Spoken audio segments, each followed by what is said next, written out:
Anda kembali menyaksikan catatan akhir tahun 2025. Presiden Prabowo Subianto selama masa menjabat 1 tahunnya berkali-kali menegaskan akan berkomitmen dalam memberantas korupsi. KPK dan Kejaksaan Agung bergerak cepat untuk mengusut dugaan tindak pidana korupsi seperti tata kelola minyak mentah Pertamina, pengadaan laptop, lalu pemerasan sertifikasi K3 di Kemenaker hingga praktik maklar perkara di Mahkamah Agung. Tak hanya membongkar kasus-kasus korupsi kelas kakap, pemerintah juga berhasil merampas aset triliunan rupiah dari tangan para koruptor dan akan dimasukkan ke dalam kas negara.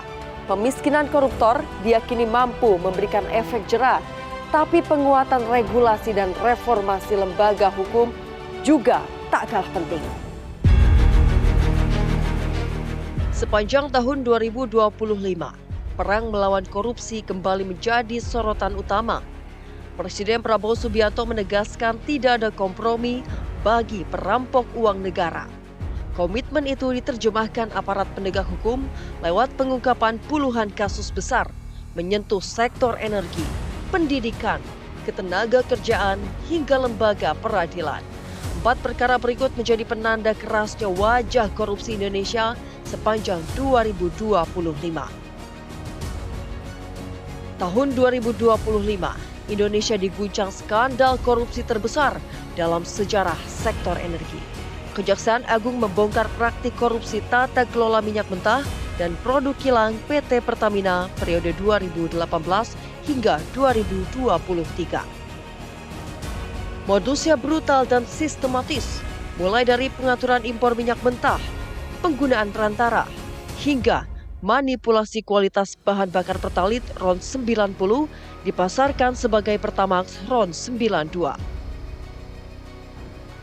Kejaksaan menetapkan sedikitnya 18 tersangka, 6 diantaranya pejabat Pertamina.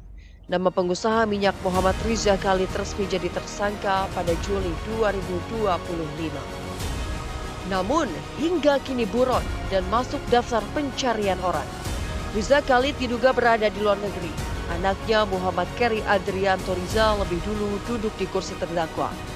Jaksa menyebut Keri memperkaya diri hingga 3,07 triliun rupiah. Kerugian negara disebut mencapai 193,7 triliun rupiah hanya pada 2023. Jika ditarik sejak 2018, total potensi kerugian negara diperkirakan mendekati 1 kuadriliun rupiah.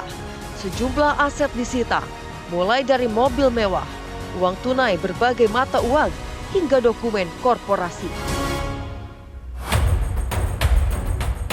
Dari energi ke pendidikan, Kejaksaan Agung menetapkan mantan Mendikbudristek Nadiem Makarim sebagai tersangka korupsi pengadaan laptop Chromebook program digitalisasi pendidikan periode 2019 hingga 2022. Jaksa menyebut pengadaan dilakukan sejak sebelum Nadiem dilantik sebagai menteri dengan pembahasan tertutup melalui grup internal. Sebanyak 1,2 juta unit laptop dinyatakan tidak berfungsi optimal. Kerugian negara mencapai 1,98 triliun rupiah. Kasus berikutnya mengguncang kabinet. Komisi Pemberantasan Korupsi menetapkan mantan Wakil Menteri Ketenagakerjaan Immanuel Ebenezer alias Noel sebagai tersangka pemerasan pengurusan sertifikat keselamatan dan kesehatan kerja atau K3.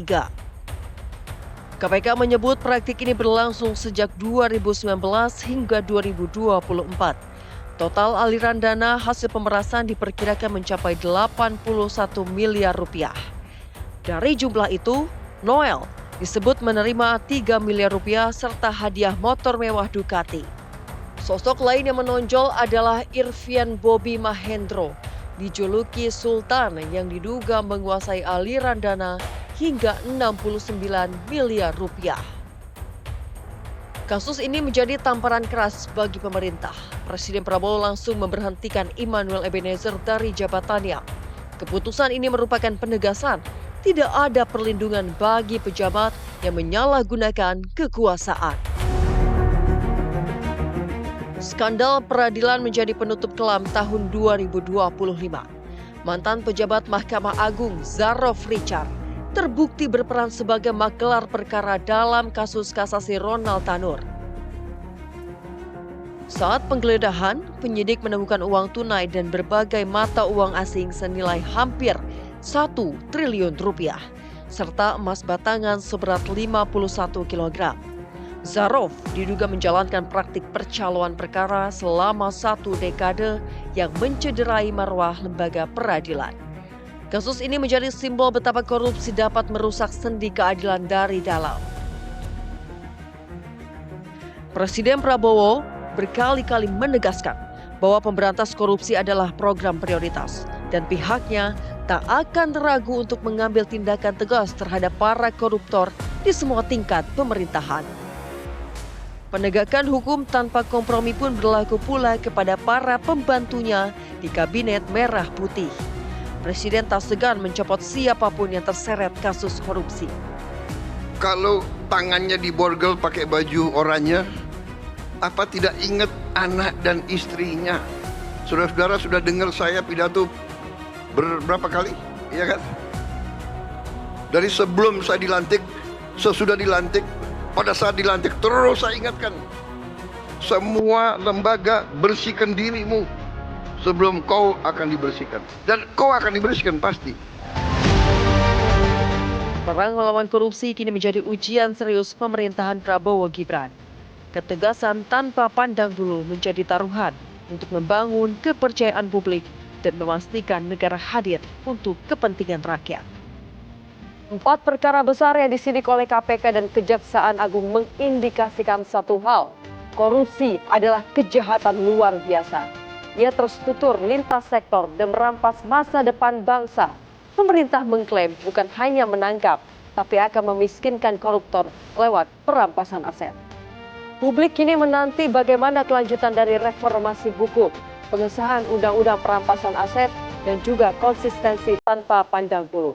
Karena perang melawan korupsi akan lebih bermakna jika hukum ditegakkan. Usai jeda, catatan akhir tahun 2025 akan kembali dengan kisruh ijazah Presiden ke-7 Joko Widodo. Polda Metro Jaya kini menetapkan Rosuyo dan teman-temannya sebagai tersangka.